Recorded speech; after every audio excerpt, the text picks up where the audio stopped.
Hello, everybody. Welcome back to Best Books Ever. I am Tyler, and today we are finishing Battle of the Labyrinth by Rick Riordan, Book 4 in the not Lightning Thief, Percy Jackson series. Lightning Thief is the first book. Um, we're here. We're here. We're finishing it. Lots of good stuff. I think this is the part so far in the Percy Jackson series that I've had the most notes on. I don't know how that will translate to the length of the discussion today, but a lot of notes, a lot of things happened, a lot of small things, a lot of big things. So, as always, we will start with the very end, which has about nine, I guess, moments of importance that happen like right after each other. Like the last two chapters are ridiculous. Um, Even just the last chapter, right? But let's just talk about it. So the very, very, very, very, very end, like the last sentence. Well, maybe not the last sentence, but the last few sentences. We have Nico coming back out of nowhere.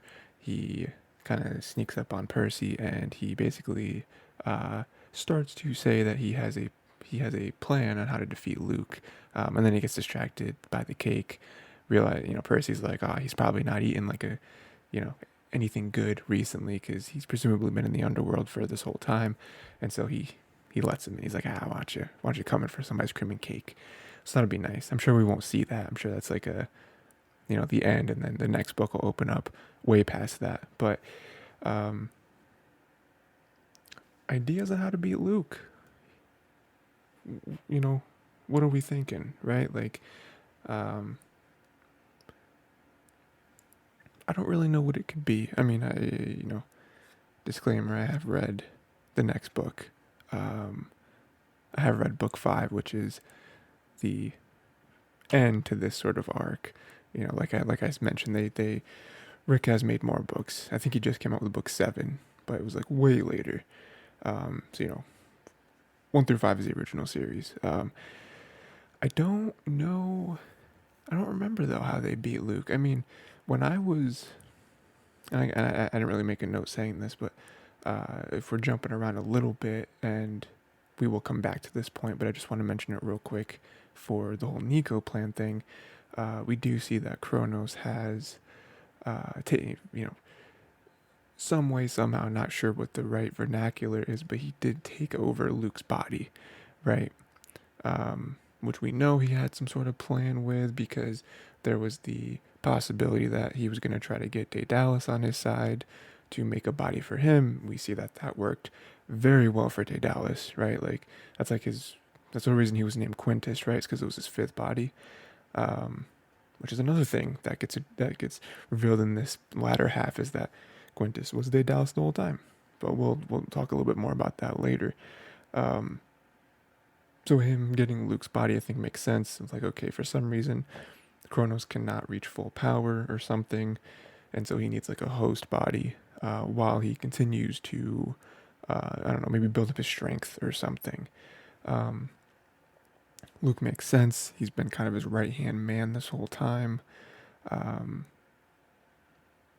he did save Luke from falling down the mountain. We're like, oh, that's weird.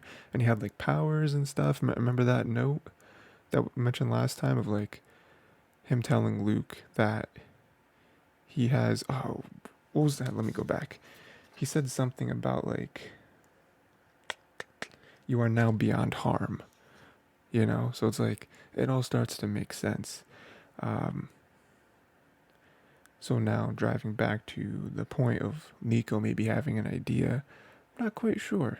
You know, there are some wild ideas there, right? Of like, oh no, so I forgot what point I was driving to before that, where I was reading this and I saw that and I was like, oh, because I completely forgot that that's what happens, that he like controls Luke's body or whatever.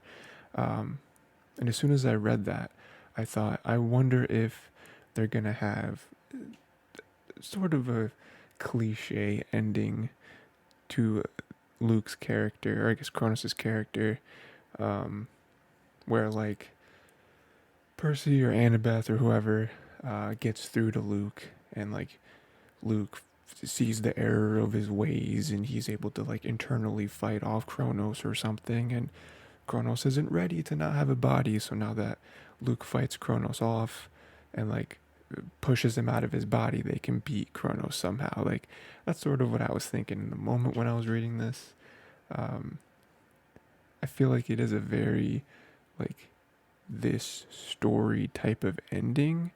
I would be a little disappointed if that's it though.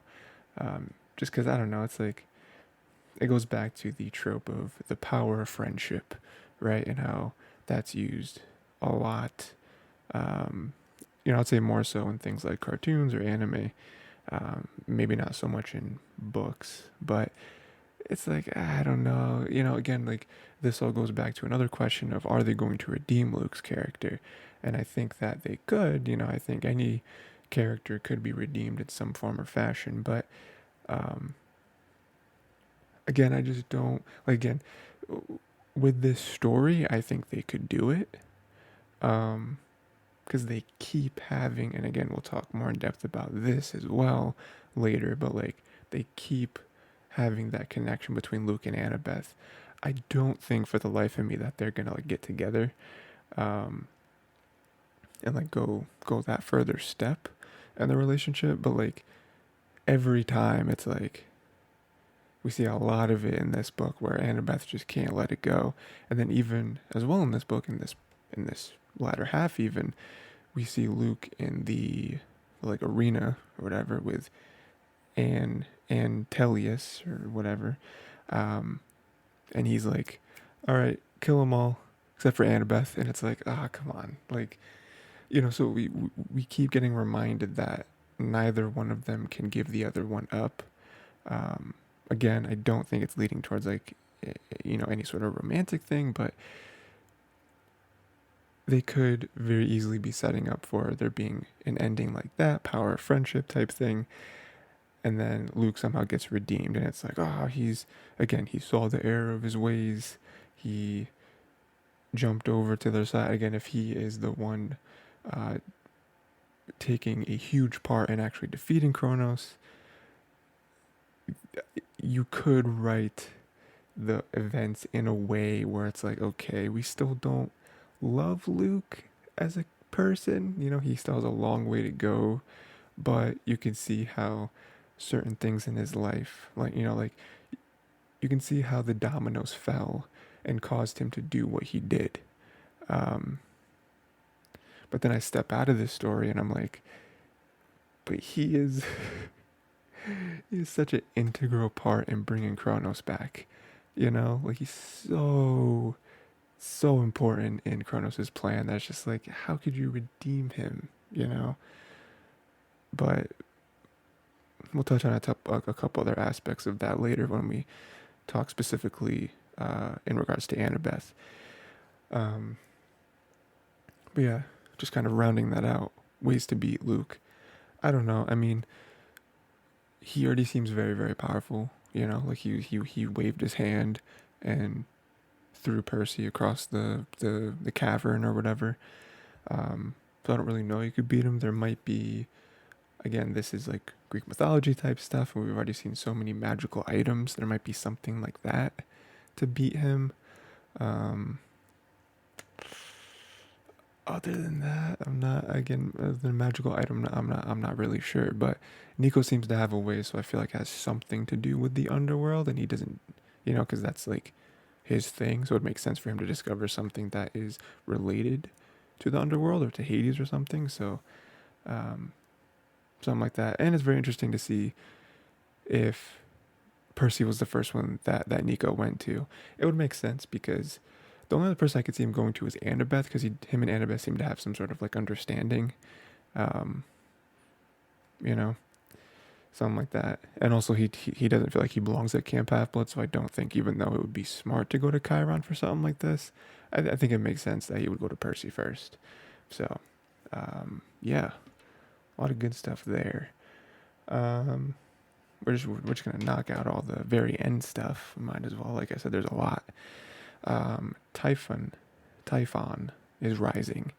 That's huge, right? Like Poseidon talks about it, and he says last time he rose, it took all of the gods to barely fight him off, and now I feel like the gods are very splintered, so could be bad for everybody. Will be bad for everyone. Like this is happening. Um, so it's unfortunate because Percy immediately blamed himself, but Poseidon tries to calm down, say, "Hey, this was gonna happen sooner or later, and it was already sort of bubbling, so it's not completely your fault." Um, Tough, because how does this play into the whole Kronos war that's happening? Obviously, this wouldn't be mentioned if it wasn't going to happen next book. Like it'd be weird for them to be like, "Oh, Typhon is rising," and then we just never see him. It's like, why did Rick Riordan write that? you know. So we'll see him. I'm assuming same thing. He's gonna go against the gods. So that's just another enemy that we have. That's just another thing we have to fight. We already had to fight Kronos. Now we're gonna fight this guy too. I mean, along with all the other like minor gods and all this. So this is not going well. I feel like every day we learn something new that causes us to have less and less confidence in the good guy side, right? Um, Also, Poseidon did not only bring bad news, he also brought a sand dollar for Percy. That's interesting. Again, magical items are always very cool in this series. Most of the time, we don't. I think they're interesting. I think that's really the best way to put it because gifts are always bad. They always come with some sort of catch. The only ones that didn't was Hermes gave Percy some gifts that were very helpful. I think we talked about this last time because we were afraid of the whistle that Quintus / Daedalus gave him. But, I feel like that is sort of a, chalking it up in the win column because we were very, very, very suspicious of Quintus. And it turns out he was good, you know? Again, he's done some bad things. Him creating the Labyrinth turned out to be, cause a lot of despair, especially for many people closely related to our protagonists. But turns out he was mostly good. He was just kind of chilling, like he was trying to cheat death, which is bad, but you understand. And it didn't. And it turns out he wasn't an agent for Kronos. That's what they were. That's what they were believing. That's what they kind of were making us as the reader believe. And no, Whistle was great. Miss O'Leary great. Daedalus even came back at the end to help them, which I thought was really, really cool. As well as Briaris, the 100 hand man. They both came back, so that was really cool to see them again. Both of them redeemed in their own ways. But yeah, I did. I did sort of like think of all of that, as well as we go back to the bad gifts, though. We look at Luke giving him the wing shoes, Ares with the what do you give him, the like backpack with all the supplies, but it also was magical and had the lightning bolt show up at the least opportune time.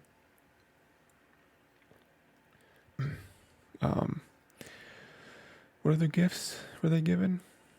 I feel like there was one more thing that was bad. I don't remember.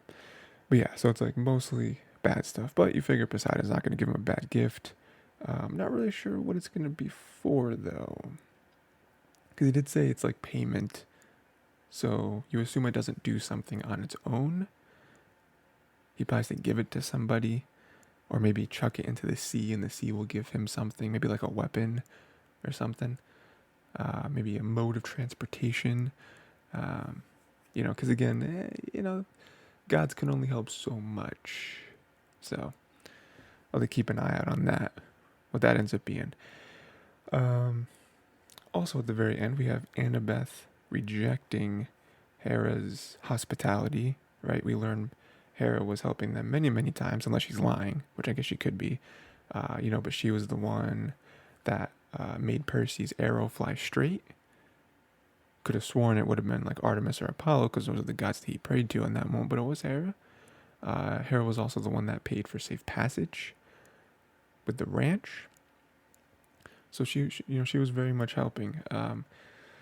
However, like every god that helps that we've seen so far, they always do it for their own, their own ulterior motives, right? Their own selfish needs and agenda and all that stuff. So, um, you know, Annabeth, we thought we thought Percy was the only one that had the habit of making enemies of gods, but now Annabeth has one, and Annabeth has one in Hera, so I'm sure that won't play well. I'm sure at some point in the next book we'll see a moment where, again, I don't know how that would work, because like Ares makes sense. He's the god of war, so it's like, okay, when you try to fight, it's not gonna go your way.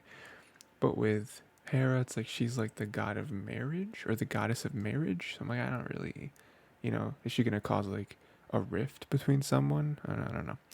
Again, she's not really the god of love because it's Aphrodite. So, but yeah, I'm sure at some point we will see something where it's like, oh, Hera is being petty and getting her revenge on you, Annabeth. So that's tough. We also have at the very end Annabeth finally revealing the last line of the prophecy. I don't remember it, but it's something to the effect of, you will lose someone you love to something worse than death or whatever, right?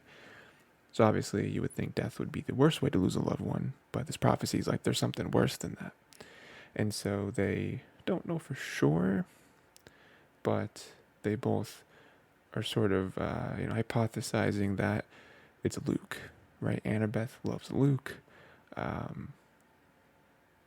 in some way, right? And Luke didn't die, but he does have Kronos in his brain. So, maybe worse, because, death would suck, but having him be the one that is the body of Kronos, you have to fight him. You might have to make a very, very, very, very hard decision at the end of this war, or to end the war, right? So that's tough. Because I'm not really sure what else it could be, unless the prophecy hasn't fulfilled, been fulfilled yet. But they didn't really lose anyone else, right? Because again, this is all in relation to Annabeth, because she's the one who got the prophecy, and I don't think no one else died that was close to her. So again, not died, but lost. So yeah, it's got to be that. It's got to be.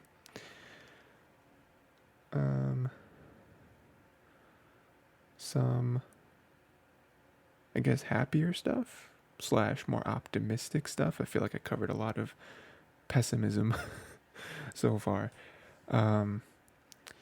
We have Dionysus, Mr. D, standing up for Grover. I thought that was really nice. I think, I keep bringing up the whole Snape thing with Harry Potter. If you don't know, Snape is kind of the teacher that, I guess spoilers, but Snape's the teacher that did the whole time, the whole series, you're like, wow, Snape sucks. He's like hounding Percy for every little thing, or not Percy, Harry, hounding Harry for every little thing, whatever, and you're like, wow, Snape sucks. We hate Snape. And then there's a switch, and you realize, oh, Snape actually cared more about Harry than pretty much any other adult in the entire thing. Yeah, honestly, more than anyone, even like Dumbledore, right? And you'll see, oh, Snape cared, and he actually kind of loved Percy. I keep saying Percy, Harry. And so that's what I really wanted. I guess I already read this, but I really wanted this to be something where Mr. D turned out to be that kind of character. Because so far he's been like mean and cruel and just whatever, right?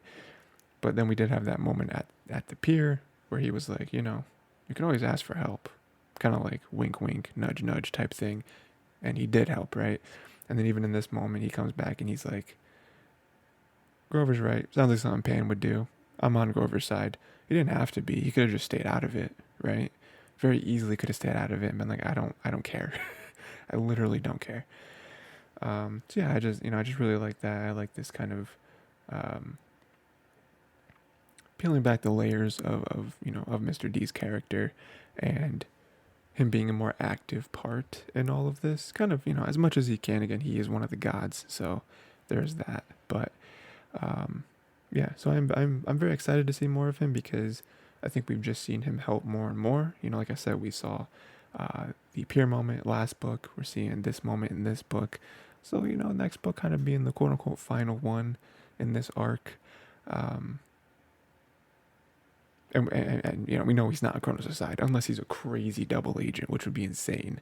And I don't remember anything like that happening, but I guess it could, because like I said, I don't remember. That would be wild. Um, yeah, cool to see him, right? Um, Again, some more positive things. Daedalus unfortunately passed away, but it was something he sort of wanted. He's been cheating death long enough. He did leave our character some things. That's amazing. He left Percy, Mrs. O'Leary, which is really cool.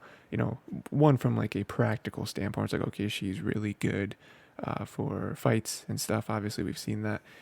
But also from just a companion sort of thing, where Percy can't really keep her in his place with his mom and stuff. But there's another companion, because I think Percy, even though he has friends and stuff, Annabeth, Grover, Tyson, all that. There are moments where it seems that everyone has to go their separate ways, and he's just like, oh, what do I do now? And so sort of having Miss O'Leary, I think, could be really nice for him. Annabeth, though, I think is the more exciting one, where she was given Daedalus' laptop, which had basically all of his plans on it that he could uh, save from the fires and all that. Not only like regular stuff, but it was also stuff like he started and never finished. Very new, exciting ideas, as well as some of his favorites, his classics, and just gave it to Annabeth. And like Annabeth, is gonna like, I don't know, like faint.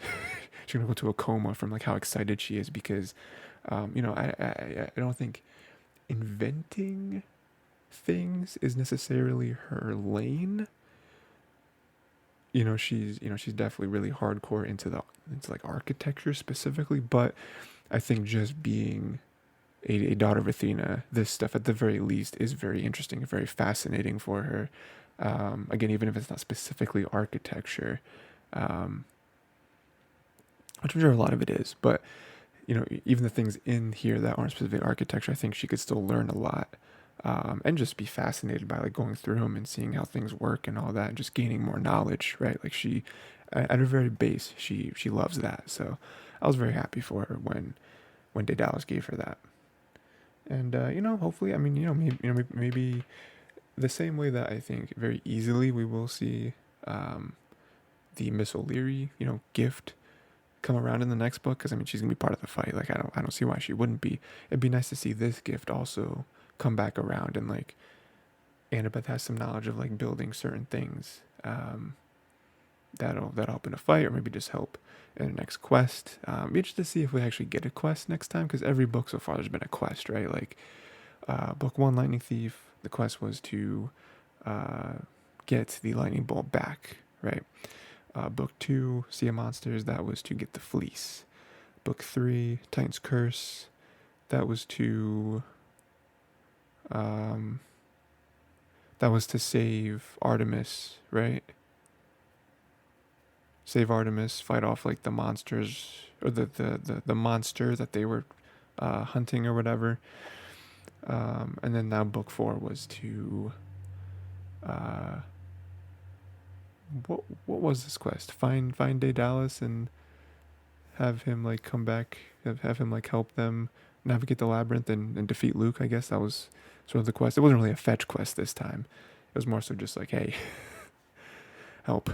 So be interested to see if next time we even get a quest. I could very well see it just being, there's no quest, we're in war. you know. So that could very well be the case. What else do we have? I'll save that for a little later. Them finding Pan. They finally found Pan. So we had Percy, Annabeth, Grover, Tyson, Nico, Rachel. they all found Pan, finally. They found Pan. Fantastic moment for Grover specifically. Um, he proved all the doubters wrong, especially the elder council or whatever. Very, very happy, right? His life's mission. His uh, species mission? Is it species? Satyrs? Whatever, right? Did it. Gonna go down as one of, if not the most important satyr to ever live, right? Unfortunately, Pan does die. He's been kind of like in this middle state for about 2,000 years now. Finally passes it along. Very, very bittersweet, right? He does leave behind a message, sort of a mission for all satyrs and everyone, not just satyrs. It's also half-bloods, humans, everyone, where it's like, I cannot be the one, unfortunately. Every single one of you out there has to do your part in helping, right? And so, again, he brings that back. There's the debate, and we already talked about that. Dionysus helping and all that stuff, right? But that moment in particular was just very, very cool. I'm glad they finally found Pan. It would be disheartening to go the entire series and not find Pan, right? Because it kind of feels like a loose end, even if it does feel like something that is ridiculous for Grover to find. Not saying Grover can't do it, but like they've been searching for him for 2,000 years. Like it's been a long time. The odds that any one satyr would find them are extremely low. It doesn't matter who it is. But yeah, I think Pan lived up to everything, right? Like he had all the cool like extinct animals and stuff, which was cool, and even like the glowing crystal cavern or whatever, really, really cool. Just like aesthetically and visually. But yeah, it was also cool because he like gave weird like riddles to everyone, like what they're doing, and like, oh, Annabeth, you're gonna do this, and Rachel, you're gonna find forgiveness or whatever, right? So I thought that was cool. Whenever gods do that, it's frustrating, but I feel like coming from Pan, he wasn't trying to like sort of like what's the word? Uh, he wasn't trying to hide information from them and sort of be like, "Ooh, I'm gonna tell you a little bit here, and you're gonna have to work for the rest of it or whatever." Like other gods do, where like they get a kick out of knowing everything and only giving you part of it. You know, Pan truly felt like he was just like trying to comfort all of them, um, and make them a little more confident in themselves, and especially gain a little bit of confidence to help achieve what he needs and he wants with the wild and nature and all that. So that was cool. Um, what else do we have? I already talked about Quintus being Daedalus. Mention it again. I thought that was a cool twist. I didn't see that coming. Um, it did make sense though, because I think even last time we did sort of question Quintus, like who is he really? I think even at the time I was like, he's definitely been in the labyrinth before. Maybe he lost someone. Maybe he was put on a quest to go in the labyrinth, and that's why he has like a weird fascination with it or something. Um, I don't know if I said this last time, or maybe it was me thinking about it during reading this part, but I think I did have a theory in my mind where maybe he was somehow like Perdix or something, or like a descendant of Daedalus in one way or another. Um, but yeah, him being Daedalus was really cool, and him also not being like a villain and being on Kronos and Luke's side, him just sort of, I don't know, just sort of being there, right? I thought was very correct for him. I guess we'll get into some earlier stuff now. No, forget it. We'll get into some like personal relationship stuff. So I already sort of mentioned it, but we'll talk about it maybe in more depth. But Annabeth and Luke, right? Like even in that moment where they came running back after seeing Kronos be, uh, you know, in control of Luke's body, doing the magic stuff, golden eyes, all that stuff, right? Um, Annabeth couldn't live it down, couldn't give it up. Um, she's like, It's like clearly Kronos taking over his body. Luke might not even be alive anymore. Annabeth arguing and saying, "No, there's a moment. Did you see when Rachel threw the hairbrush at him for a second? It was Luke." And her arguing, her getting very upset. Yelling at Percy, being like, "You didn't know him like I did before." Yelling at Rachel, calling her a mortal girl again. Um, I just, I don't want to repeat myself when it comes to this because I sort of got into it earlier, but I just, I don't know. Like, I, I, I want there to be more, and when I say that, I just, I get that Annabeth was in a very rough way, right? I get that she was young, right? She was like 7 or something, I think, when they first got to Camp Half Blood. I get all of that. She saw some very bad stuff, some very traumatizing things, not only with the monsters, but also Thalia being turned into a tree. Um, and clearly they've done a neat job at even like world building, right? Like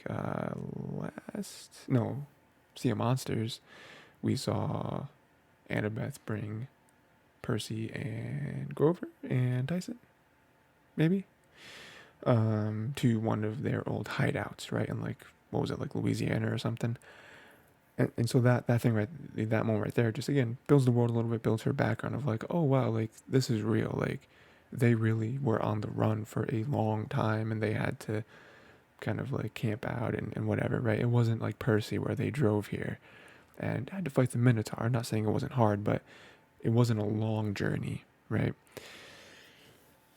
But I just, I want there to be like one more thing, right? Because obviously we can take it from the angle of love or maybe infatuation, whatever, when it comes to Annabeth to Luke, and even Luke to Annabeth, right? Like, I think the feelings are reciprocated in one way or another.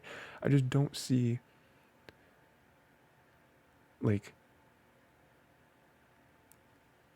we've seen more Annabeth, right, than Luke, obviously. I just can't see from Annabeth's side ever getting to the point where she wants to, like, date him or whatever, right? Like, I just don't see that. I also don't really get that impression whenever she talks about him. I feel like now it's more just like respect, and there is just a bond that will never be broken because of their history together. I feel like that is more her feelings towards him. So her turning, and even a small little comment that Chiron made, I think last book or whatever, to Percy about how Annabeth is very territorial with her friends. I think that also plays a part into it as well, where it's like one of her closest, oldest friends is is now, for all intents and purposes, Kronos, right? Like that that hurts her inside, and so there is just more and more reason for her to try to put up walls around that, that part of her heart, and be like, no, he has to be good in the end. We have to save him. I have to convince him that what he's doing is bad and bring him back to our side so he can be my friend again. Um, like there's just that part of her that like this needs to happen. I can't live with it being how it is currently. And so I think something to that effect, um, of everything I just described is sort of how she feels about it. I just, that's enough, I suppose, but I just really hope in next book we get like one more thing. Like one more thing that kind of really helps us, kind of hits us over the head with, okay, I understand. I fully understand why Annabeth can't give it up, because right now it just seems, again, with everything I described, I could totally believe, if that is how Annabeth feels, and like her reasoning, and even if it is irrational, right? That that's enough, I think. Um, but it would really help for there to be one more aspect to this, that it's like, you know, I don't know, like a very traumatizing moment where Annabeth almost died or something, and Luke saved her. Or, I don't know. I mean, that sounds really like cliche and generic, but something else would help, I think. Because right now I'm just like, listen, Annabeth's great, but Luke is too far, you know? Like he's just like clearly he's had these because he even tried to convince Thalia back last book about like remember that you remember all the things we used to talk about like hating the gods and whatever. So it's like he didn't turn this way in the last year. Like he's had this mindset for a long time. Not saying he's always dreamed of helping Kronos rise or whatever like that specifically, but he's kind of always been this way for a long time. A long time. Like back probably before you even met Luke. So I just don't think it's as easy as well, there'll clearly be a moment where Annabeth is able to get through to him and make him see that this is all wrong and he should not hate the gods and be on Kronos' side and all that. Like I just don't see that happening. So I don't know. I would love for her to somehow maybe talk to Percy and sort of explain. I don't know. I guess pour her heart out or something to Percy and kind of like help Percy and even the readers kind of understand fully, because right now I I can see her side of things, but I also don't think in real life, and this is a book I guess, but in real life it's like, okay, but you understand that what you want is never going to happen, right? you know. So all that. Um Speaking about personal relationships, we see that Percy did memorize Rachel's number, which made Rachel very happy. Clearly, Rachel likes Percy, but I think Rachel very clearly knows that Annabeth likes Percy as well. Again, I go back to the Luke thing where it's like, I don't think Annabeth would get with Luke. I don't think she really sees him like that anymore. I think now she just sees him as like a friend and also part of her past that's very hard for her to let go, because it's part of who she is. Whereas Percy, I do think she has grown feelings for him as the years have gone on. Rachel can clearly see that. That's very much why Annabeth is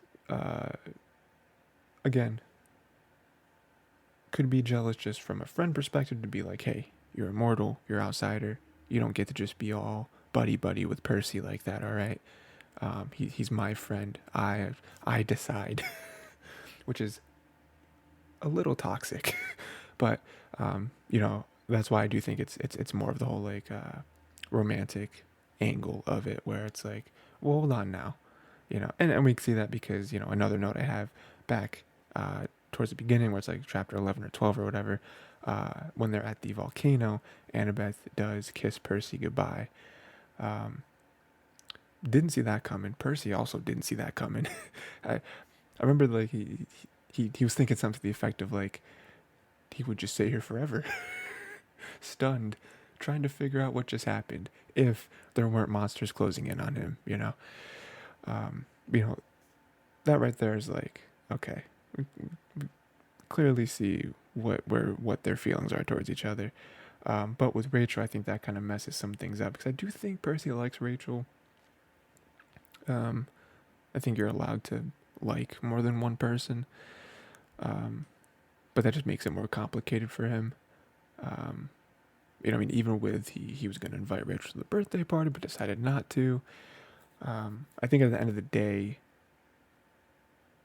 Rachel knows that Percy and Annabeth are going to be together. I don't think that's necessarily going to stop her from liking Percy. But I do think deep down she's like, because there's even a moment where they were in the labyrinth and Annabeth was acting a certain way. She was acting all like grumpy or whatever towards him, and she like stormed away or whatever. And Percy was like, "Oh, I'm sorry, Rachel. I don't know. She doesn't normally act like that or whatever." And Rachel's like, "Seriously?" She's like, "Really? You You don't get what's going on here. And Percy's just like, I don't. What do you mean? And she's like, wow, boys are clueless. Because she's like, you idiot. You do not understand her feelings for you. You are such a moron.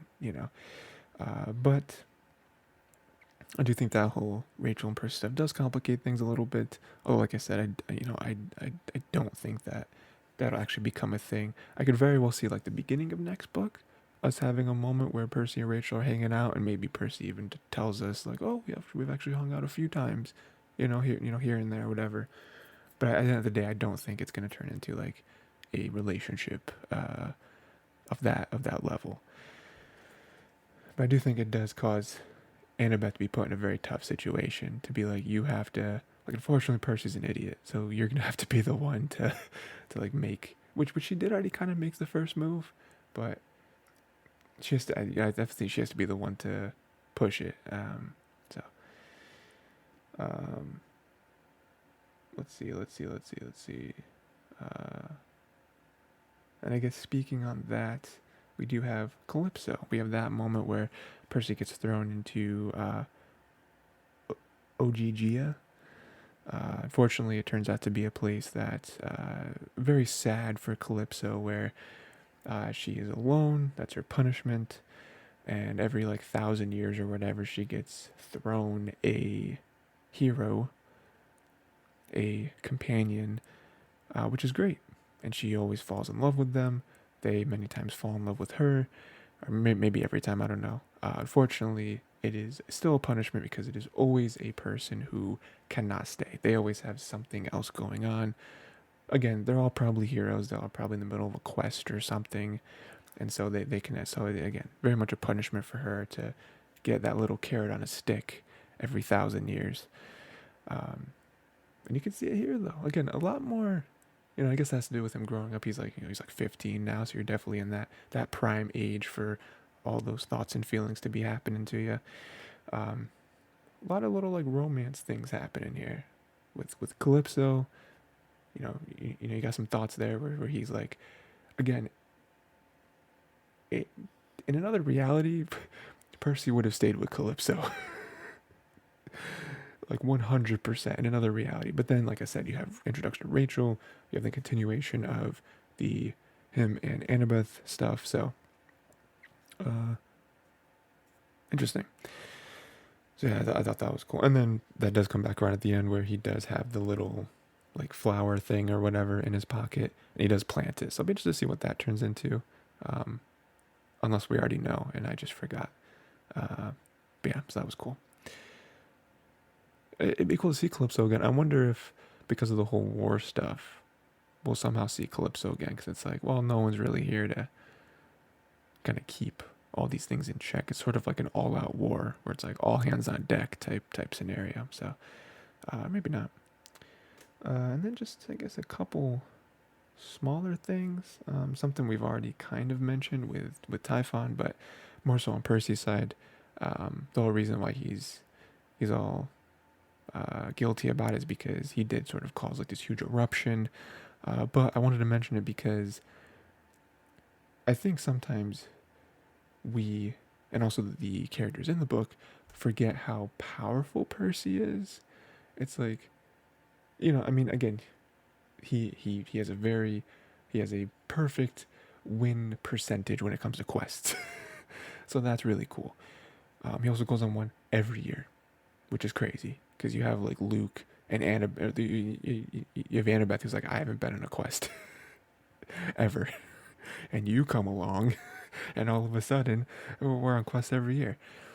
But I think we do sort of forget how strong and powerful Percy is. Where even in this moment, it's like you can do things that you don't quite understand because you are son of Poseidon.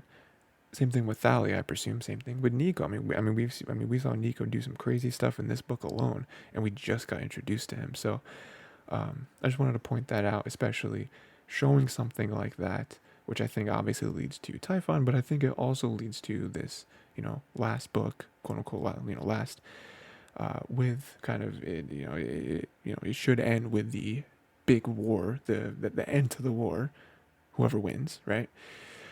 And so kind of just reminding you, like, hey, Percy's that dude. He is. He's not just the main character, and that's why he's powerful and important. Like, no, he's the son of Poseidon. He's gonna get some stuff done next book. And last thing, small thing, Percy hung Antaeus from the ceiling and then killed him. I just wanted to mention it just because I thought that was neat. It was a nice little fight there, obviously from a story perspective, because Luke was involved, and we got some Luke and Annabeth stuff there, and just Luke in general, the labyrinth, all that stuff. We're really in the middle of what's going to happen in this labyrinth. But also, again, like, talking about win percentage with quests, win percentage with fights too. He's kind of crazy. Like, Antaeus is not someone you typically want to mess with. And Percy did, and he won. Antaeus being the son of Gaia, so he has these. Specifically, he has these crazy like healing powers when it comes to him touching the ground. And as soon as that was mentioned, I forget who said it. Unless he just kind of sort of like thought of this, but this is like, as long as he's touching the ground, he can't lose. And when I read that, I stopped and I thought, how are you gonna get this man off the ground? Like, Percy doesn't have telekinesis. Honestly, what I thought in that moment was he was gonna like flood the place somehow, because we've been getting, ramping up more and more with how strong his powers are. This might have been after the whole Gurion stuff too, when he like flooded the stables. I think this was after that. So if it was that, that's even more of a reminder of like, maybe he can just flood it, and then Antaeus is like floating in the water, like he can't get to the bottom quick enough for Percy to make a move. Although Antaeus, now that I think about it, I didn't think about this at the time, but now I think about it now. Antaeus, also son of Poseidon, probably wouldn't have gone his way. So yeah, that was a very stupid prediction. But then he hung him in the air with like the chains and stuff, and killed him. So again, another way that I think, and I think I mentioned this last time too, where Percy is doing stuff in clever ways, which I think also takes part in the whole us forgetting how strong he is, because a lot of times he doesn't really do things with strength. He sort of outsmarts the opponent, because when you fight someone like Antaeus, you're not going to overpower him. Like, he's crazy strong. Again, he is a direct son of Gaia. Like, that is some old power, some old magic, So I thought that was cool. But that is it. That is all my notes. Predictions for next time, like stuff we're gonna see. Like I said, I just want to be clear on this. There are more books to the Percy Jackson series, not only little like companion books, but there are 7 books currently. I think there's more than that being planned to write. I think book 7 literally like just came out, because I know book 6 came out last year, and so book 7, I'm pretty sure book 7 came out like a few weeks ago or something. So there are more books being made. Like I said, books 1 through 5 are sort of the main like series, because book 5, which we're going to start next week, came out in 2009, and book 6 came out 2023. So that's 14 years later.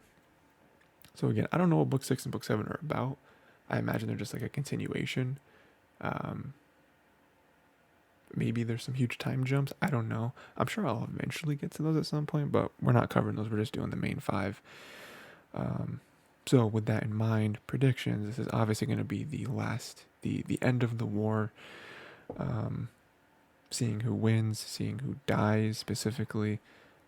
Or maybe there are no deaths. Again, I've read these books. Don't remember them. Again, it came out in 2009. I read it when it came out. Like, I remember it coming out and being like, oh my god, the last book this is crazy. So 2009, yeah, that makes sense, doesn't it? Because I would have been 11 at that time. Yeah, that does make sense, because I read them in. No, does that make sense? Would have been 11. I guess it does, because I was in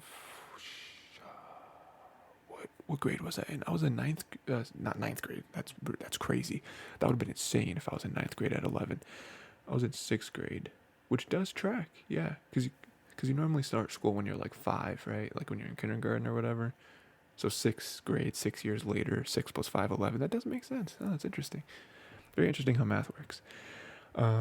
Yeah, I read that when it came out, so literally 14 years ago. So I don't remember really anything about the next book. So I guess my predictions are like, I mean, Percy's gonna win, right? I mean, that'd be crazy. I mean, it's also, I guess it's a spoiler, but like, there is a sequel series to this, which I will cover at some point. And like I just said, there's book 6 and 7 coming out. So, I mean, Percy doesn't die at least. He might lose. I don't fully remember, but he doesn't die. Or I guess he could die and he could come back. I mean, there is the whole, like underworld type situation. So maybe he does die. I really don't remember. Other than that, like, I don't know. I really want to hear what Nico's plan is, because it makes sense. I think I just remembered what his plan is. I'm not going to say it. I honestly just remembered something that I'm not going to say. And if it's true, it's pretty exciting. Very risky too. So there's a little cliffhanger for you. Um, but yeah, I'd be interested to see like the gods, like who helps who, that sort of thing. Any gifts that are given. I imagine we're going to see more magical items, because those are pretty present in every book. Um, I really, again, I'm a big romance in stories type person when it comes to books or shows or anything. So just like this little, you know, uh, like teen romance or whatever, very much invested in.